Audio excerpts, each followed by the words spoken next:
Oi gente, tudo bem? Eu sou a Vicky e hoje a gente vai falar um pouco sobre o filme O Sacrifício do Servo Sagrado e conversar um pouco a partir da perspectiva da psicanálise.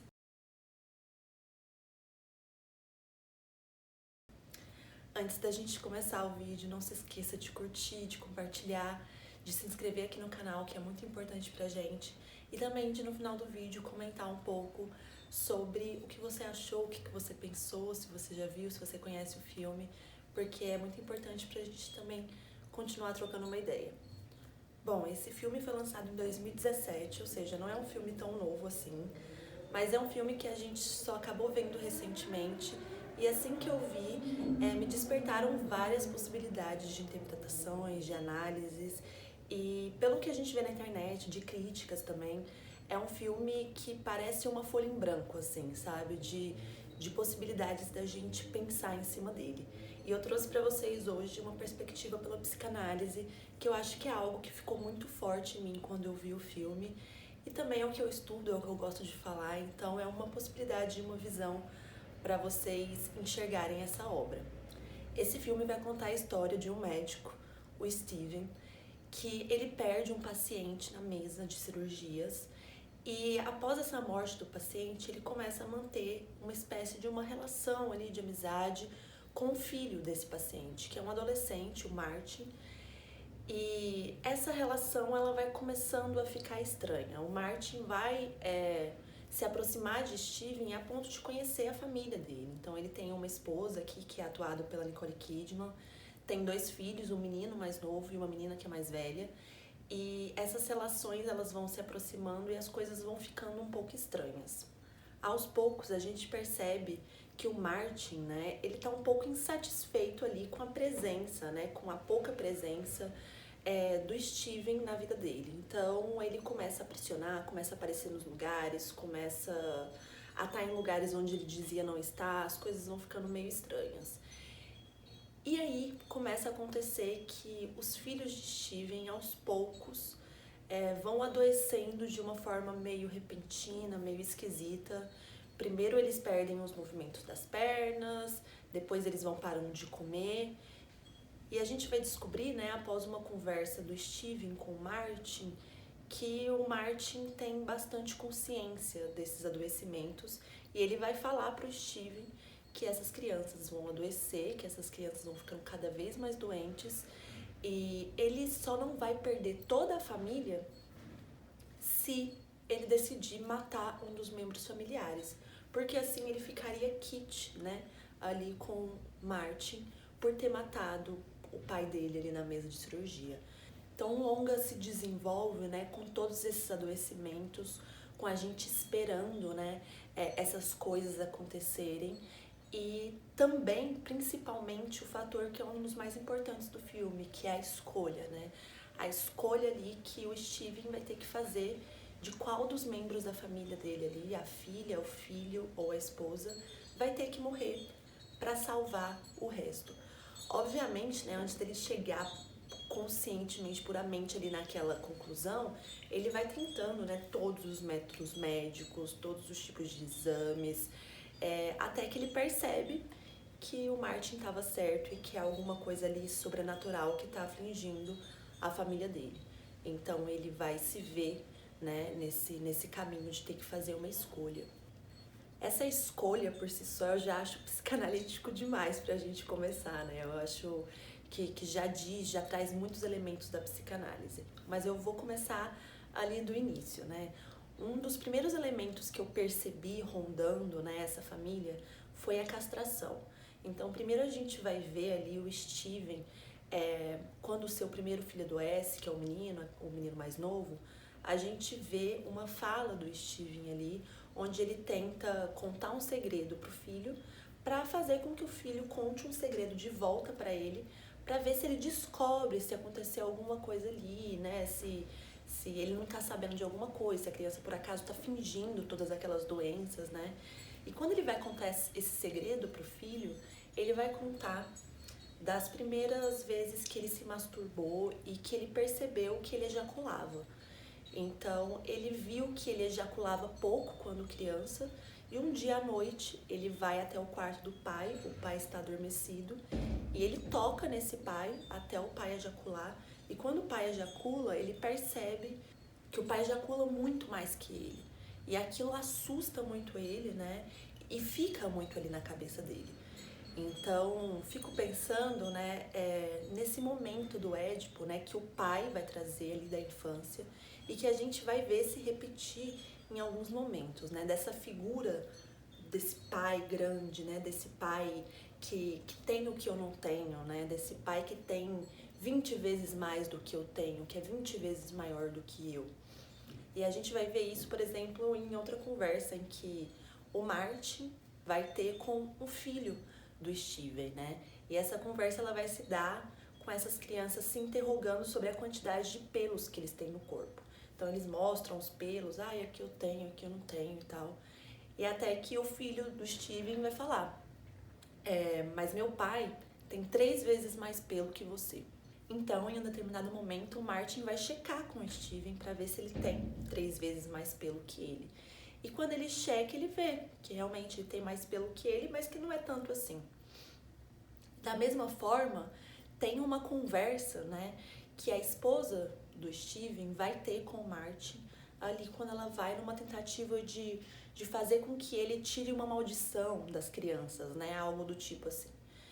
E nessa conversa, né, ao citar, né, a morte desse pai que morreu na mesa de cirurgia e tudo mais, ele tá comendo um macarrão e ele fala que ele sempre ficou muito feliz porque todo mundo falava que ele comia espaguete igual o pai dele. Mas que a partir que ele foi crescendo, né, no momento que ele foi crescendo, ele descobre que todo mundo come espaguete, assim como ele come, assim como o pai dele comia. E que isso foi muito difícil para ele, isso foi uma grande frustração.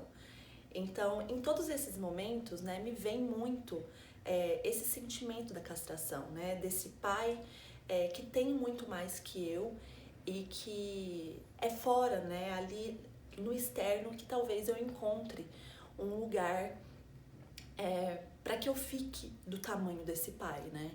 Obviamente, vamos lembrar aqui que a gente está falando de pai como uma figura e não de um pai literal. Então, é a representação desse pai. E ao mesmo tempo eu sinto no movimento do Martin, como o Martin está dizendo ali de Steven, uma possibilidade dele encarnar ali a representação de um pai.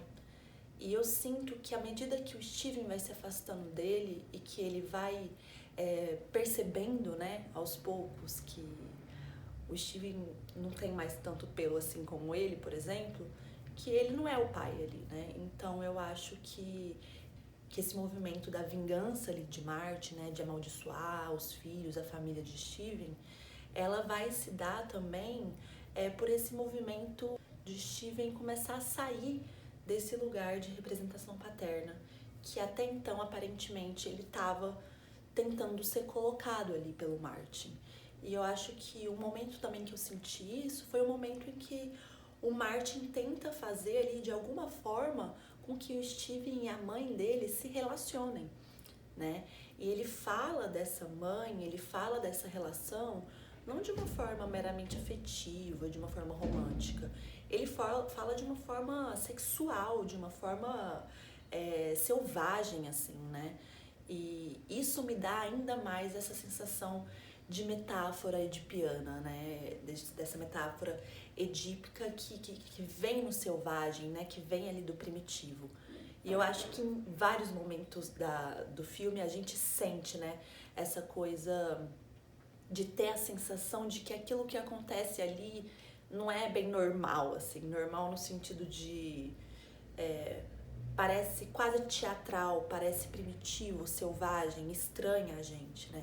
E eu acho que isso tudo vem ali tanto da atuação desses atores, né, que vão deixar frases ali muito cruas, frias, né, secas, com poucas expressões, né, salvo alguns momentos do filme, mas que em geral, né, essa forma como o longa é apresentado, pra mim me traz muito essa possibilidade de metáfora, sabe?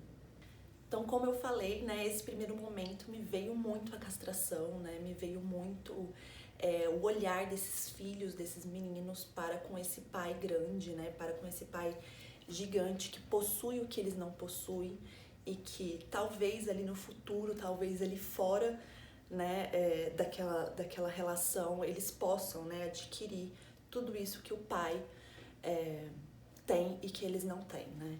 Mas para mim as coisas vão ficando cada vez mais claras quando chega propriamente o momento ali em que toda a família tá de fato consciente, né, de que o pai precisa fazer essa escolha. Então, de que o pai tem que decidir ali quem vai morrer, né, para poder salvar a família.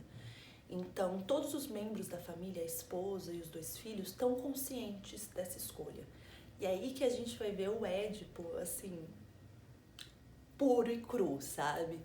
A gente vai ver, primeiramente, vamos falar ali do filho mais novo, né?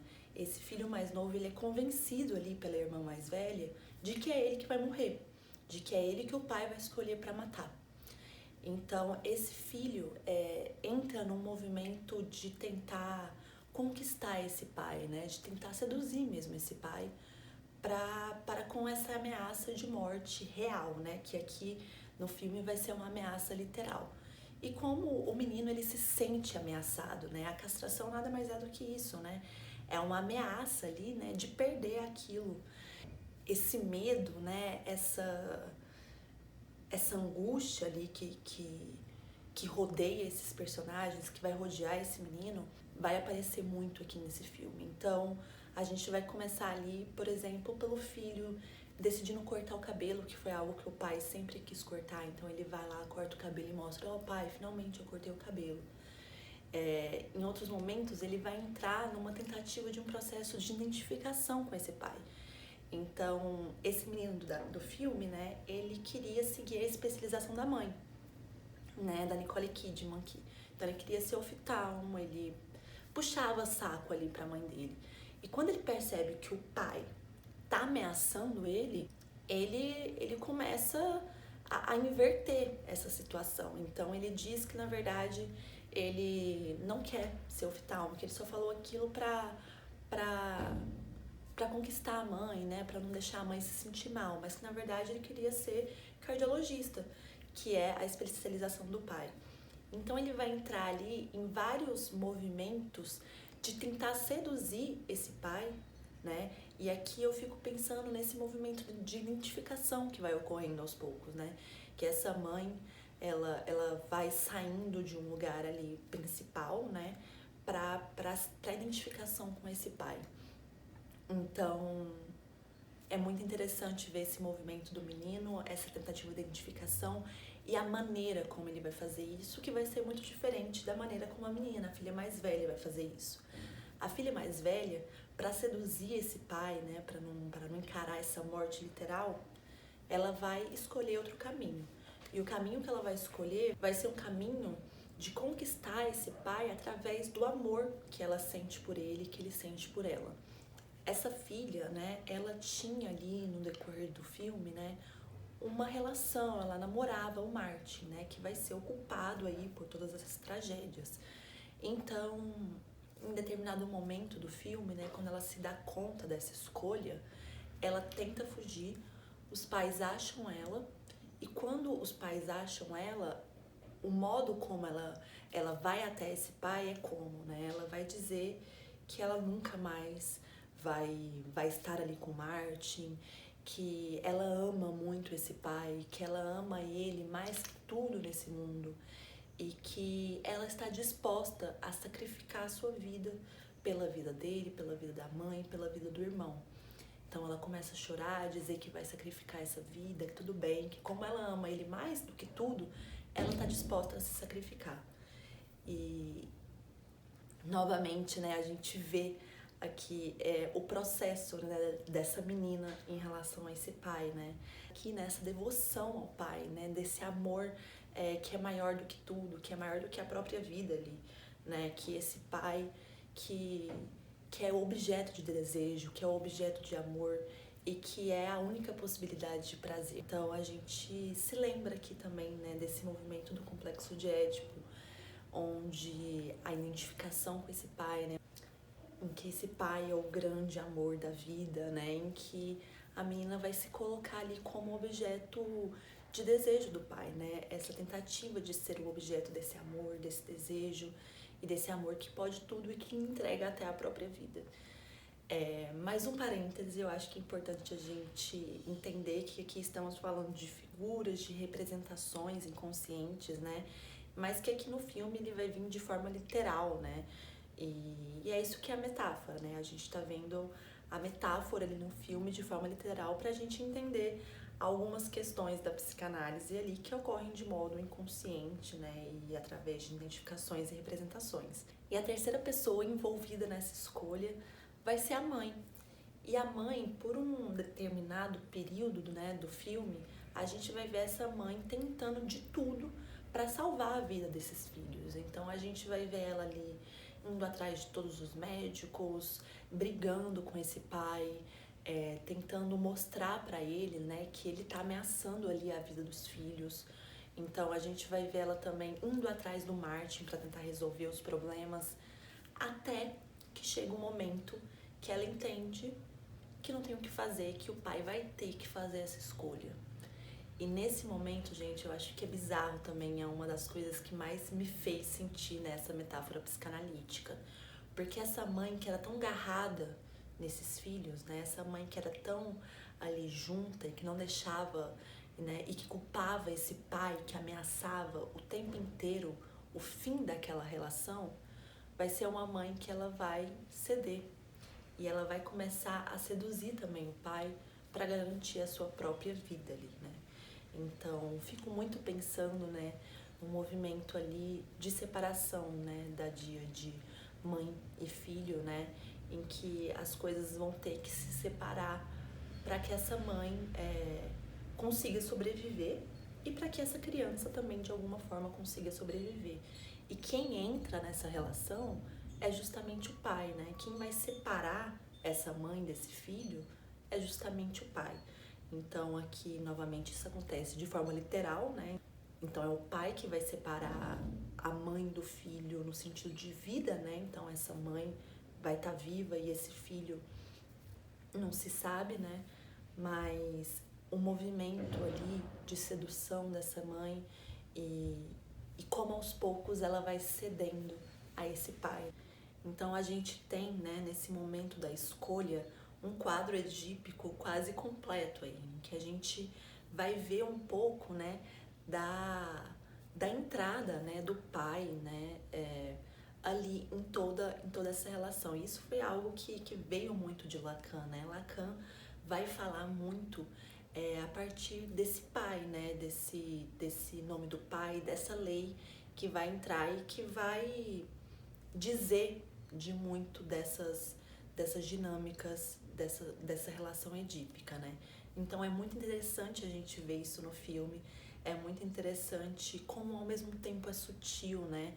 Como essas metáforas elas não vão vir claras e estereotipadas, assim, é algo que realmente é sutil, é leve e a gente tem que pensar, a gente tem que se esforçar ali pra gente conseguir notar, né, todos esses relevos, todos esses movimentos ali que podem nos dizer de algo ali que por exemplo, a psicanálise traz. Eu acho muito interessante também a forma como tudo isso foi construído na trama, né?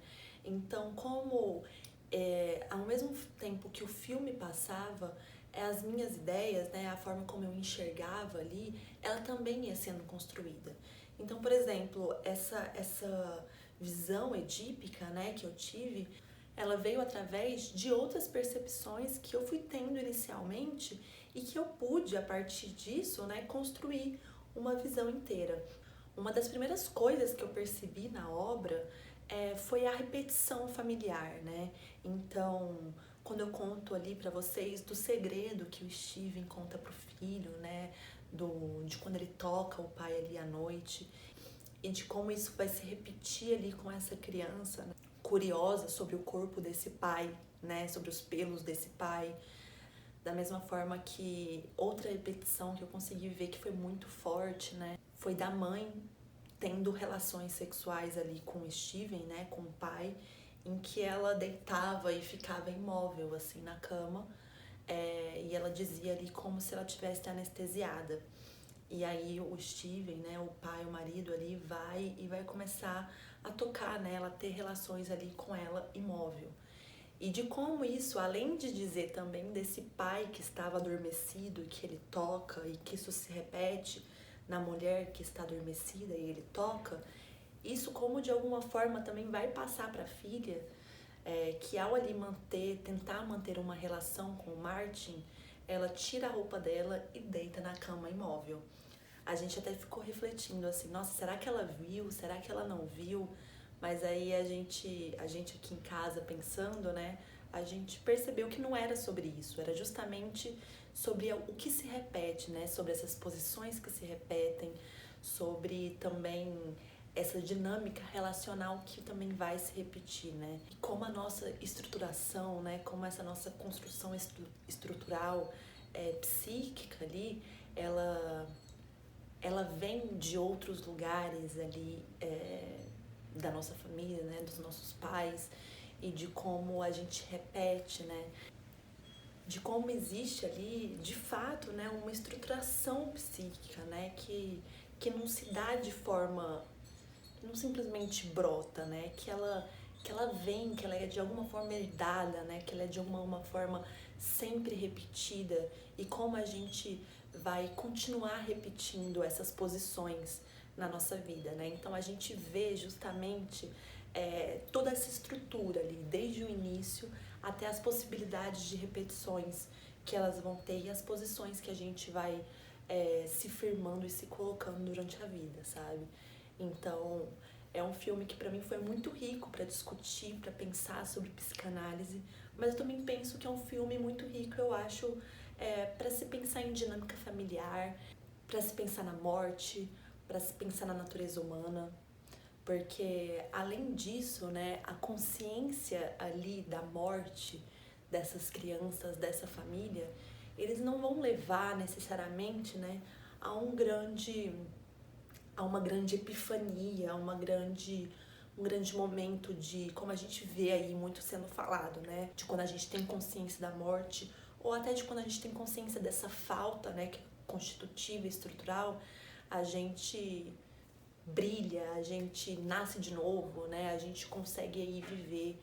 E como na verdade não, né? Como na verdade muitas vezes a consciência crua, né, e única da morte e da falta pode às vezes levar a gente a um estado extremamente traumático, né? Então é algo que a gente até conversou aqui, né? Pensando em psicanálise, ter a consciência da falta é necessário, né? A gente é um movimento analítico ali, talvez, e para quem estuda psicanálise, ainda mais. O problema é grudar com essa falta, né? A gente não pode colar com essa falta, porque caso cola, ninguém levanta da cama, né, gente? Então, eu acho que é o movimento da consciência dessa falta que tem que levar ao desejo, né? Que tem que levar a esse movimento de desejar, de ser desejante e da gente continuar a partir daí desejando, né, se movimentando. Então eu acho que é um filme que vai trazer muitas reflexões e que a gente pode pensar ele através de vários vieses. Isso foi um pouquinho do que eu pensei, isso foi um pouquinho do que eu construí. Talvez fique um pouco confuso, assim, mas psicanálise, né, gente, é um turbilhão de coisas. Então, conta aqui pra mim o que você achou, conta aqui pra mim se você estuda psicanálise, o que você pensou, se você conhece a obra. E eu acho que a gente pode trocar várias coisas aqui, a gente pode trocar várias percepções e várias interpretações diferentes, né? Porque eu acho justamente que é um filme em que isso é possível. Então é isso, muito obrigada por vocês assistirem. Não se esqueça de curtir, de compartilhar o vídeo, de se inscrever e de comentar aqui pra gente trocar uma ideia. É isso, muito obrigada, até mais.